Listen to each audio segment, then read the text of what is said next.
Abuse in the halls of power and influence, from preachers to politicians, institutions, NGOs, business, media, entertainment, and inside the church. The behavior by some leaders in position of power who lose their moral compasses erodes the trust of many people who once embraced them and leaves a devastating trail of pain and destruction. In fact, Time magazine reports that the year 2020 ushered in an epidemic of misinformation and widespread mistrust of societal institutions and leaders around the world. How do we heal? Today on the program, two brave women share their stories of abuse when people in their churches fell silent. And critical thinker and educator Richard Landau talks pop, power, and cancel culture. Former RAVI ZACHARIAS employee Daniel Gilman sounds the alarm within the church on the urgent need to listen to women who come forward.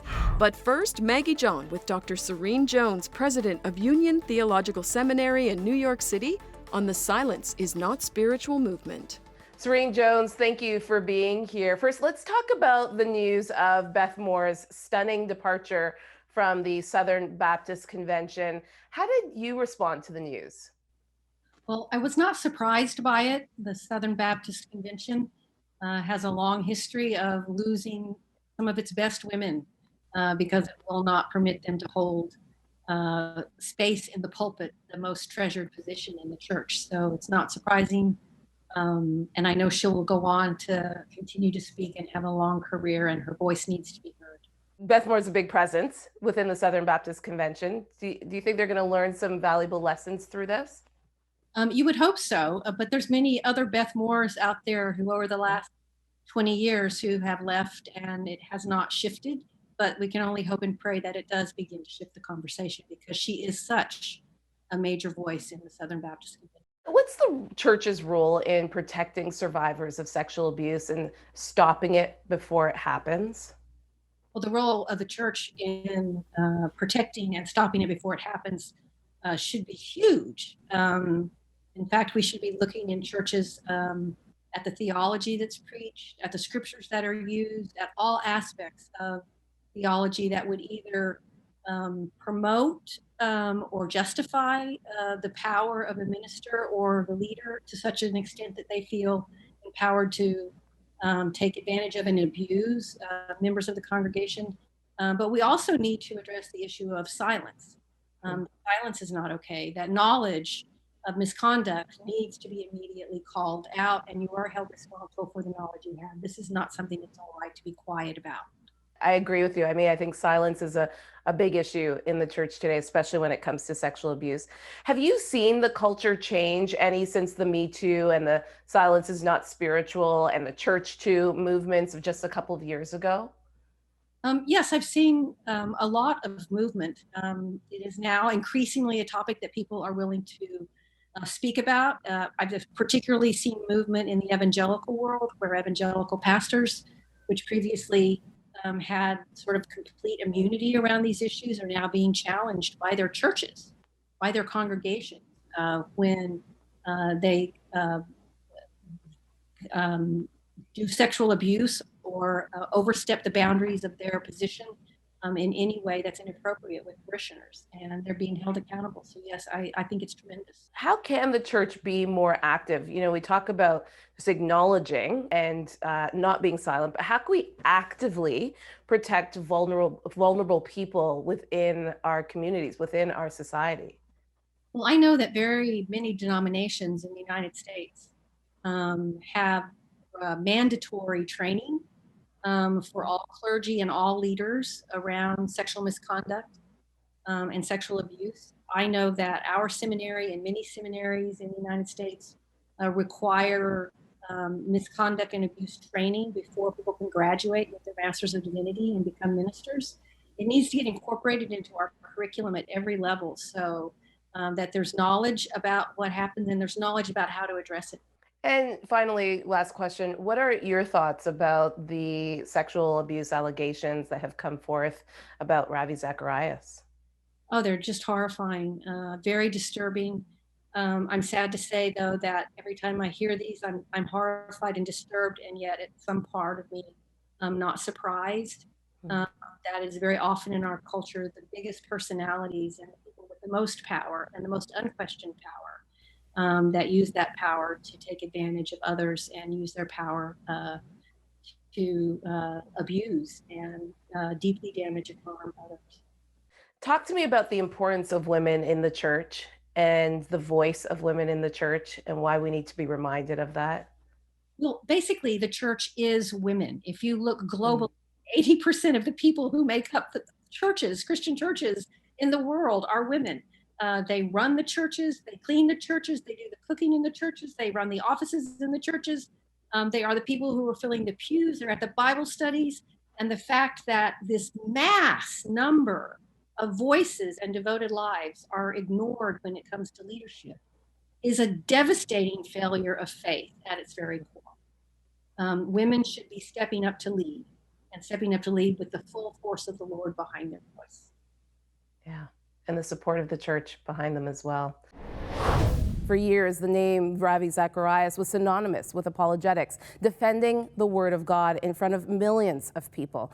But when Lorianne's allegations of sexual abuse came out in 2017, some people wondered if it could be true.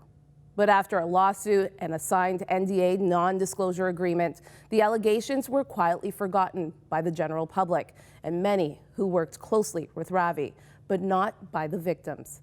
Last year, after Zacharias' death, more sexual abuse victims came forward with allegations. After an investigation ordered by RAVI's organization, it was found that he indeed had sexually abused women over a number of years in different countries around the world. A devastating outcome for RAVI's family, his staff, board, and millions of followers. I sat down with a former employee and apologist at RZIM Canada, Daniel Gilman.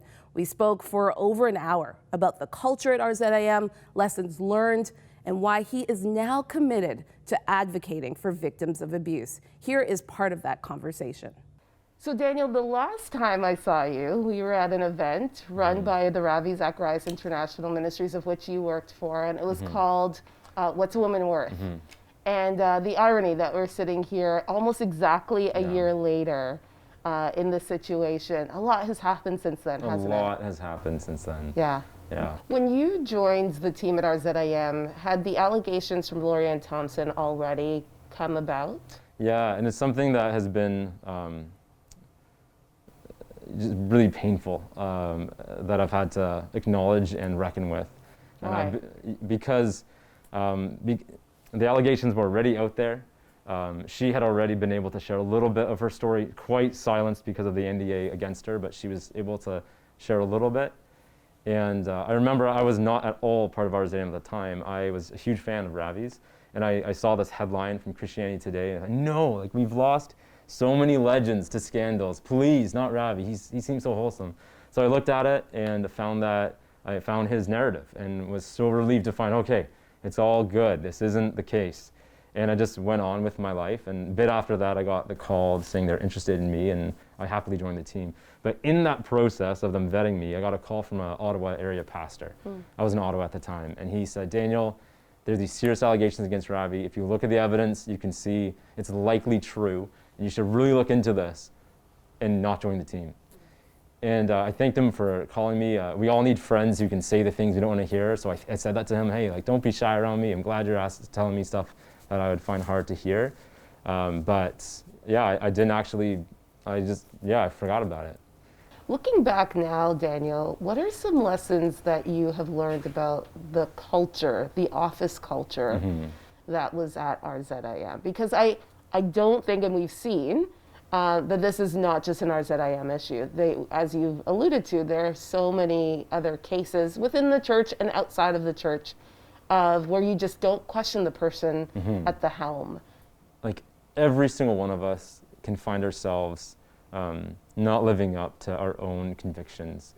And I think that those who are able to maintain their wholesomeness, that they are people who are safe, that they're not people who are abusive or toxic, will always only ever be people who people can ask them like really tough questions and hold them accountable.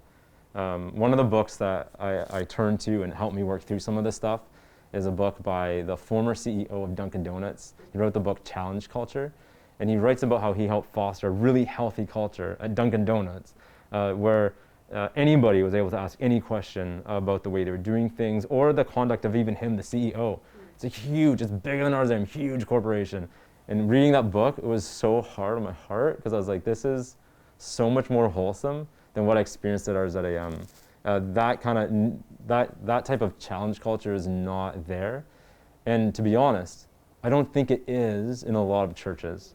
When I hear beloved pastor friends of mine say pastoral ministry is lonely, like church is supposed to be a community.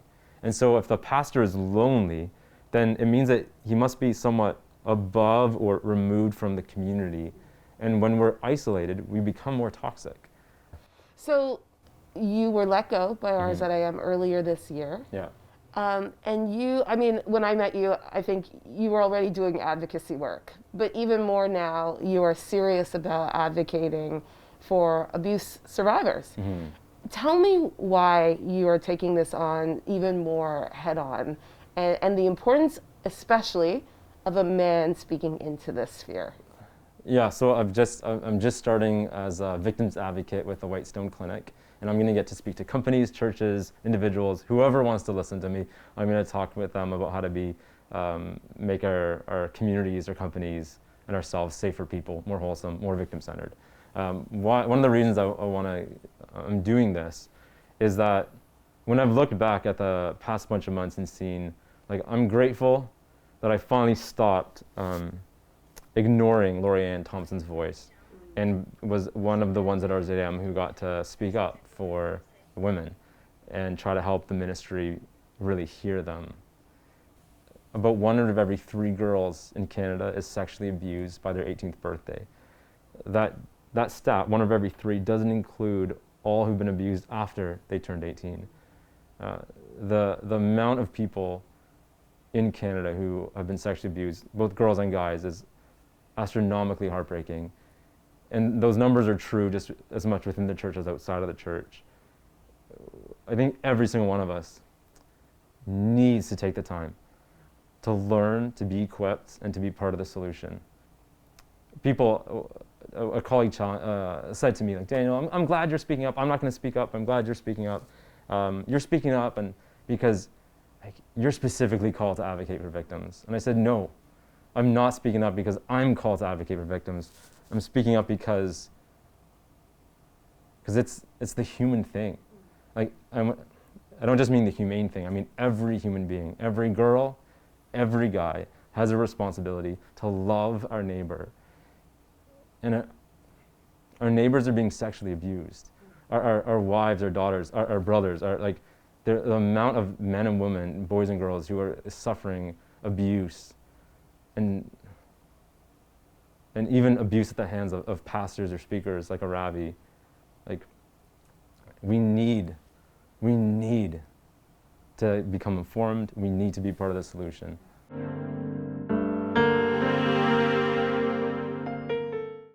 To our Susan Ponting now, and a talk with critical thinker, teacher, and journalist Richard Landau on the state of pop culture and our quick actions and reactions to everything going on in our society. I now understand that I acted in a way that made people feel uncomfortable. Richard, thanks for being here. My pleasure. Why does power corrupt people?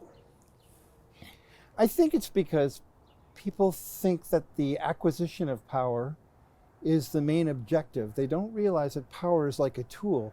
Same thing as with money. Power is a tool. It's a tool to achieve things for others. If it's wielded or used properly, it's about getting vaccines to people. It's about building roads. It's about building schools. That's where power is at its best. People with power in relationships, for example, completely misunderstand its appropriate use. Real power, it seems to me, is when you're so good at what you do that others want to come and work with you and serve you. That's real power, not lording it over people. Mm-hmm. But when you evince such strengths and wisdom that people want to come and join your team. And so why do you think people seek power and influence, even influencers in on social media. You were just talking about the Grammys. We were talking about the Governor General. We were talking about everyone from Epstein to Como. Some people, I think, not everybody, but some people have like a hole inside themselves, and the adulation, and I'll use that word, the adulation that comes with power, to them is such an important thing. Maybe somewhere in their childhood they weren't respected or loved properly, and they're trying to fill a hole with this adulation. So they completely misunderstand that that's not what it's about. You know, when you join a religious community, you willingly give up a part of your freedom to something that makes sense of your life. So people will do that, but they don't realize that's what it is. It's not about, you weren't given the divine right of kings. Yes. So then the scandals as of late, what do you make of them? Well, a lot of it originates with the internet, where the truth goes to die, so to speak, where opinion is treated like it's fact and fact is treated like it's opinion. Right. So conspiracy theories suddenly have validity. We find ourselves debating flat earthers. I mean, real science gets lost. So there's a bit of that to it. Also, there's a swarm. I went on the internet and made a comment after the interview with Oprah Winfrey, with Meghan and Harry, and about the race of their child. And I said, we need to know what was actually said before we can just jump in and say racism. Because, let's say you have blue eyes and your spouse has brown eyes and you're going to have a child. You'll say to each other, I wonder what color the child's eyes are going to be. You do that. That doesn't necessarily make it racism. Right. But Okay, so let's talk about that. You said your views on cancel culture are very interesting. Okay, so we get in trouble for a Dr. Seuss book, and people start criticizing things and commenting on things when they don't look at the initial intention of the author. And the other thing is, when we learn this in literary criticism, you can't take today's mores and values and apply them to something that's hundreds of years old. You can't do that. Yes. You have to look at the thing in its own context. And the other thing is, everything is either good or bad. It's not that way. For example, I don't happen to agree with the politics of Bertolt Brecht or Yevgeny Yevtushenko. They're both communist-inspired writers, but I can read them and go, my goodness, that's brilliant writing. So Yes. not everything is good or bad. So you compare this day and age, though, to another golden calf. Well, yeah, I feel Can you that. expand on that? Well, yeah, I mean, I look at some of the behavior, like, for example, we talk about the performance at the Grammy Awards this year. And it is like people are amusing themselves to death, or they don't know what they're doing, and they're bereft of leadership, bereft of a moral focus, a moral core, a moral center. And people think they know what is ethical and honest behavior, but without, at their core, some ethical standard, whether it's a religious belief, religious standards, or 10 Commandments, whatever, they're making it up as they go along. So basically, you also say that there's no two sides can be discussed anymore. It's one side or the other. Well, it's an like, agenda, if you will. Everybody suddenly is being hoisted on the petard. And even Cuomo, for example, at the moment, it's accusations. Right. I mean, we have a standard for by which we say something's actual fact or not. Now, I know where there's smoke, there's fire. I get that. When a story breaks, there's always a hunger for more information right away. This is a perfectly natural instinct, but it sometimes causes deep misunderstandings, because scraps of news get overshadowed by a rush to judgment, by a pre-baked narrative, and there's a risk that the narrative is the only thing that's remembered, instead of the truth that emerges slowly over time. But by the same token, we've got to be a little slower to judge, and with the kinds of talk I see from the anonymity of the internet, people will say things in social media that they wouldn't normally say, and they can get away with it. And so what does the Bible say about all of this current culture, Richard? Well, the funny thing is, it's like reality. I think in 4 different places in each of the Gospels where Jesus says, who do they say that I am? Who am I? Who do they say I am? And that the masses don't determine what's true. It's not the mass, that's the golden calf. The mass doesn't determine what's true. Amen. Who determines what's true is truth. It's not relative truth, it's truth. But when suddenly I could make a comment on the internet like, well, we need to find out if this woman says that they were racist about her baby, we need to look at that and ask ourselves, is it racist? I teach critical thinking, and critical thinking says, let's look at the facts. But some days people will not let you look at the facts. And they take a word and they beat it to death like race. Everything's racist now. Everyone's a racist. Yeah. And the thing is, there's a true There's a true meaning to racism that gets lost. I belonged to a group once, it was a family violence committee, and a man showed up and said, you need to discuss violence against men. It's really important. And he got very, very upset. And they're all looking at me, and I looked at him and I said, well, quite frankly, there may be a problem in certain individual cases, but to focus equally and say that violence against men is the same as violence against women is to trivialize or to minimize what is violence against women. You have to put these things in perspective. Each thing has to be looked at and carefully examined. So it's not the same. We lack that discernment. Yes, we do. Discernment is everything. Thank you, Richard. My pleasure. Like to watch more Context Beyond the Headlines? Catch up on any of our shows online.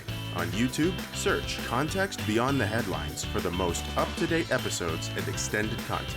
Listen on the go with Apple, Spotify, or Google Podcast. Check out our reporters and producers' stories at our website, context.show. Follow us on Instagram at Context Beyond the Headlines and Twitter at Context TV. There are so many ways to put more context into your life. As the Me Too movement in 2018 exploded, a Church Too movement emerged as thousands of women came forward with accounts of sexual abuse that took place, some in the halls of churches around the world, some accusing church leadership of silencing victims.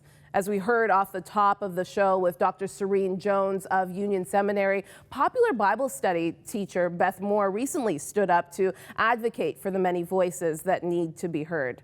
Autumn Miles is also an advocate. She's a speaker, an author, and a domestic abuse survivor. She is one of the brave women who is sharing her story. Thanks so much, Autumn, for joining us today.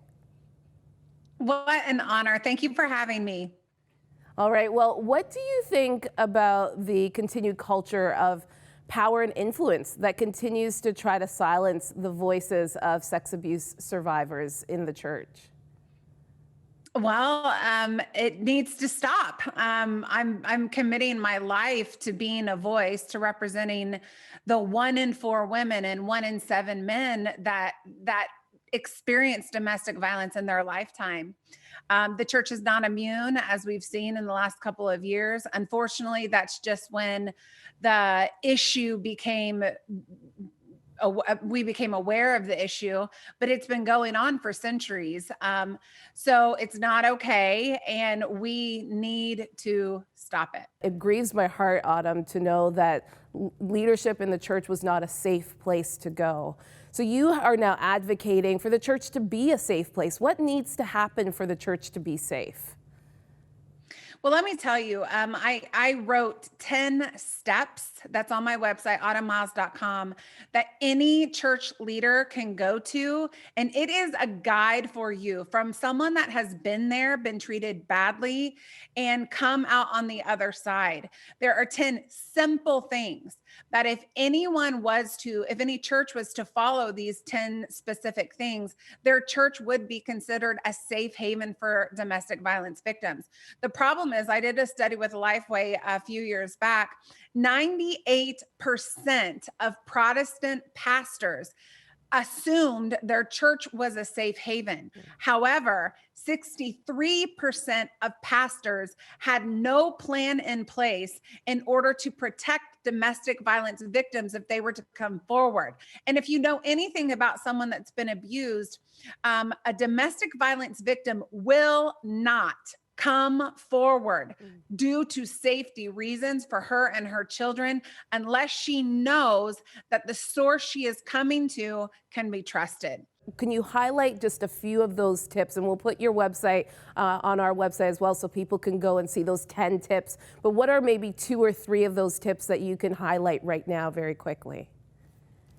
One thing I will tell you that all churches need to do is pastors and leadership must speak out about the heinous sin and even crime of domestic violence. Once a pastor from the pulpit says it is not welcome here, they think it's a small thing, but actually it is signaling the victim that they have an ally in that church. That is one simple yet profound, huge, game-changing thing that any church could do.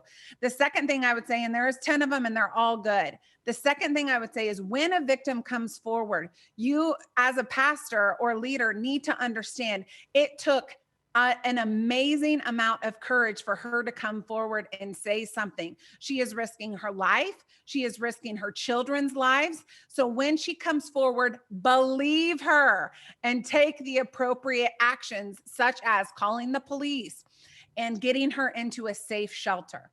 Oh, so good. I could talk to you all day. Thank you so much, Autumn, for using your voice and staying in the church and believing that this place that we love could be redeemed and could be a safe place for survivors. Thank you again, Autumn Miles, for your time today. You're so welcome. Thank you for having me. What an honor.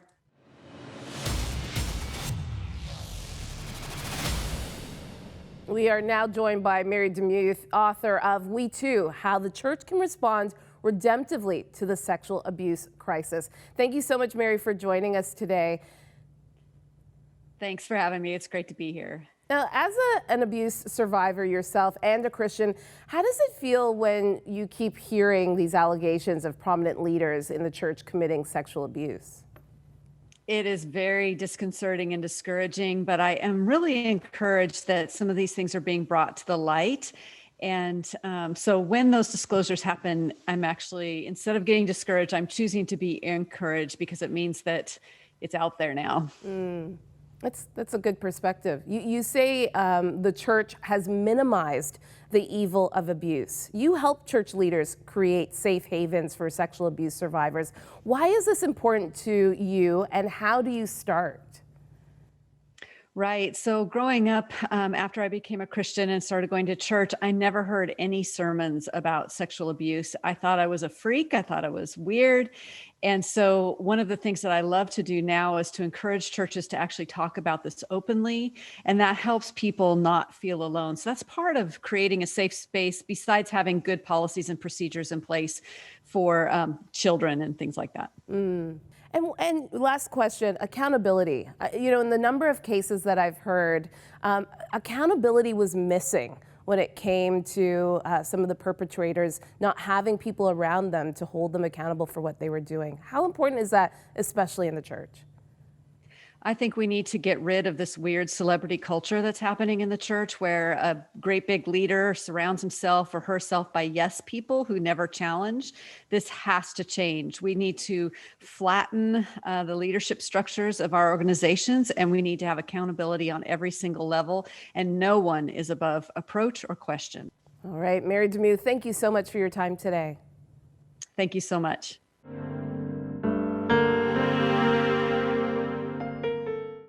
Hi, I'm Calvin Mazik, Director of Context. Each week our team tackles news headlines that affect us all. Our producers go beyond those headlines where we find God in action. But we could not produce this program without you, our viewers and our donors. If you'd like to find out how you can support the show, visit us at crossroads.ca/context. We'll see you next week and every Wednesday at 9:30 p.m. right here on Yes TV.